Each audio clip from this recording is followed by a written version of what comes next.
Hello everyone, welcome to our channel Roja vlogs and tips. ఈరోజు వచ్చేసి మరిన్ని useful టిప్స్తో మళ్ళీ మేము ముందుకు వచ్చేసానండి. ఈ వీడియో కానీ మీకు నచ్చినట్టయితే లైక్ చేయండి, షేర్ చేయండి. మా ఛానల్ ఎవరైనా కొత్తగా చూస్తూ ఉంటే ఛానల్ని సబ్స్క్రైబ్ చేసుకోండి. ఈరోజు మొదటి టిప్ అండి, మొక్కజొన్న కానీ స్వీట్ కానీ ఏదైనా సరే అండి, మనము దానిని ఒలవాలి అంటే ఒక్కొక్క గింజ అయితే ఒలవాల్సి ఉంటుందండి. పిల్లలకి అలాగే తుంచి పెట్టేసామనుకోండి, వాళ్ళు తినలేరు. అలాంటప్పుడు వాళ్ళకి గింజలు అనేది ఒలిచి పెట్టాలండి. మార్నింగ్ ఏమో మనకి టైం ఉండదు, ఒక్కొక్క గింజ ఒలవలేము.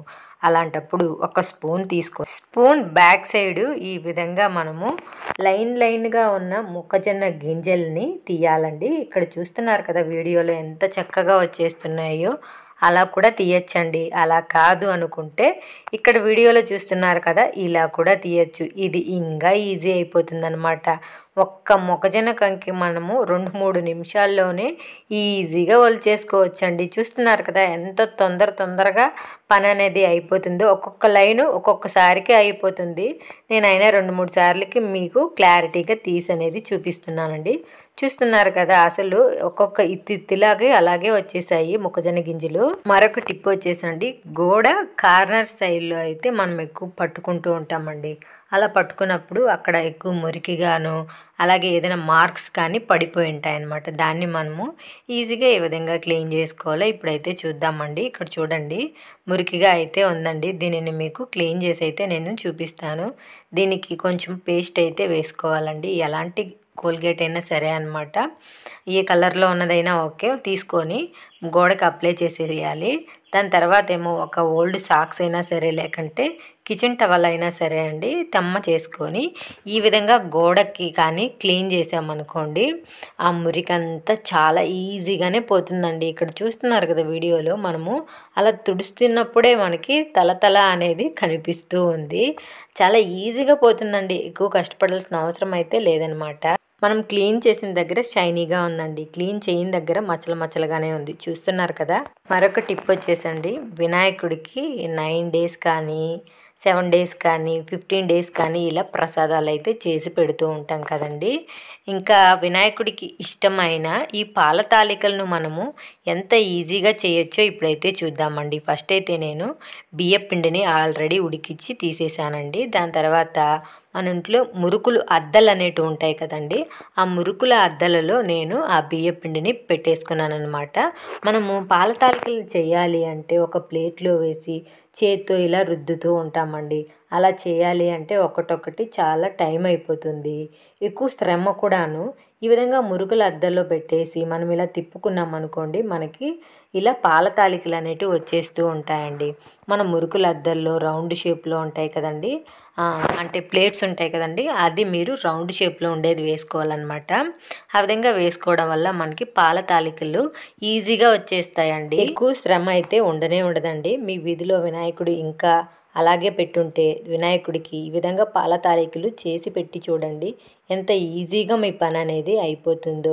అలాగే ఇంకా మనము పాల తాలికలు రెడీ చేసుకున్నాం కదండి, అది పాలల్లో వేసేసుకుంటే చాలు. గరిటెతో తిప్పాల్సిన అవసరం లేదండి, ఎక్కువ కదిలిపితే మనకి విరిగిపోతాయి అన్నమాట పాల తాలికలు. ఈ విధంగా ట్రై చేయండి, యూజ్ అవుతుంది మీకు. అలాగే అండి, పికిల్ మనకి ఎప్పుడైనా సరే ఒక జార్లో వేసి పెడుతూ ఉంటాము. అలా వేసినప్పుడు అది పాడైపోతుంది, బూజు పట్టేస్తుంది. ఆ టైంలో మనము ఒక మూత వెనిగర్ వేసి చూడండి, ఊరగాయ బూజు పట్టదు, అలాగే పాడు కూడా అయిపోదండి. ట్రై చేయండి, ఈ టిప్ అయితే చాలా బాగా నచ్చుతుంది. వెనిగర్ వేసుకొని అందులో దాని తర్వాత ఒక స్పూన్తో అయితే వెనిగర్ అంతా పికిల్ అంతా మిక్స్ అయిపోయేలాగా స్పూన్ సహాయంతో మిక్స్ చేసుకుంటే సరిపోతుందండి. ఇంకా మన ఊరగాయ ఫ్రెష్గా ఉంటుందన్నమాట. ట్రై చేయండి. మరొక టిప్ వచ్చేసండి, ఇలాంటి చిన్న అట్టపెట్టె అయితే ఒకటి తీసుకోవాలండి. తీసుకున్న తర్వాత ఆ అట్టపెట్టెలో ఒక టిష్యూ పేపర్ని వేసుకోవాలి. వేసుకొని కొంచెం బేకింగ్ పౌడరు అలా చల్లుకోవాలండి ఆ టిష్యూ పేపర్ పైన. చల్లిన తర్వాత ఇందులో ఇప్పుడు వచ్చేసి మనము అల్లాన్ని అయితే పెట్టాలండి. మన ఇంట్లో ఉన్న అల్లం అయితే చాలా తొందరగా పాడైపోతుంది కదండి. ఈ విధంగా అల్లాన్ని స్టోర్ చేసుకుంటే మనకి అల్లము ఎక్కువ రోజులు ఫ్రెష్గా ఉంటుందన్నమాట. దాని తర్వాత అల్లం పైన మరొక టిష్యూ పేపర్ వేసి ఈ విధంగా బాక్స్ క్లోజ్ చేసి పెట్టుకున్నారనుకోండి, ఎక్కువ రోజులు మనకి అల్లం తాజాగా ఉంటుందన్నమాట. ట్రై చేయండి. మరొక టిప్ వచ్చేసండి, మనము ఒక 4-5 తమలపాకులు అయితే తీసుకోవాలండి. తీసుకున్న ఈ తమలపాకుని మనము బాగా వాష్ చేసుకోవాలన్నమాట. ఏమైనా మట్టి అలాంటివి ఉంటే మనకి అంతా పోతుంది. అంతేకాకుండా ఈ తమలపాకులతో మనము గోరింటాకు రెడీ చేసుకుంటున్నామండి. ఇలా వాష్ చేయడం వల్ల మనకి ఎర్రగా పండుతుందన్నమాట.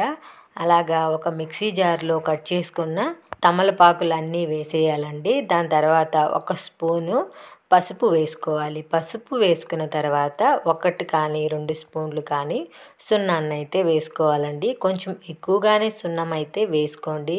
వేసుకొని కొద్దిగా అంటే కొద్దిగా వాటర్ వేసుకొని మనమైతే దీనిని మిక్సీ అయితే పట్టేసుకోవాలండి. మిక్సీ పట్టుకున్న తర్వాత దీనిని మనము ఒక గరిటెలోకి వడగట్టుకోవాల్సి ఉంటుందన్నమాట.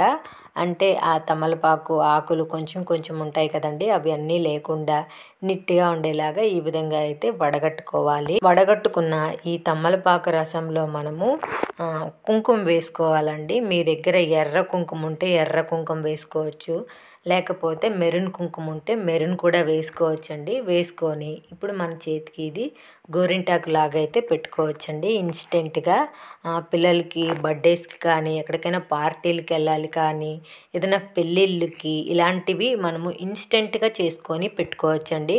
పిల్లలకి స్కూల్లో అప్పటికప్పుడే ఫంక్షన్స్ ఉంటాయి. ఆ ఫంక్షన్కి గోరింటాకు పెట్టుకొని రావాలి అని చెప్తారనమాట. అలాంటప్పుడు మనము బయటికి వెళ్ళి షాప్లో కోన్ తీసుకురాలేము. అది ఎక్కువసేపులో ఆరాల్సి ఉంటుంది. ఇంకా మన దగ్గర గోరింటాకు అనేది ఉండదండి. అలాంటప్పుడు ఈ విధంగా ట్రై చేయండి. మీకు చాలా చాలా బాగా యూజ్ అవుతుంది. కొంతమందికి గోరింటాకు ఎక్కువ రోజులు ఉన్నా కూడా చేతిలో ఇష్టం ఉండదండి. ఇది వచ్చేసి మీకు 1 or 2 డేస్లో పోతుందనమాట. అంతకంటే ఎక్కువ రోజులు కూడా ఉండదండి. ఈ గోరింటాకు చాలా బాగా పండుతుంది కూడాను ఎర్రగా. మీ చేతిలో మీరు ఏ డిజైన్ వేసుకుంటున్నారో అనేది పెన్నుతో కానీ గీసుకొని దానిపైన పెట్టుకొని దాని తర్వాత గోరింటాకు పెట్టుకున్నారనుకోండి, చాలా బాగా పండుతుందన్నమాట. నేను వాష్ చేసిన తర్వాత నా గోరింటాకు అయితే ఈ విధంగా పండిందండి. ఐ హోప్ ఈ వీడియో మీకు నచ్చిందనుకుంటున్నాను.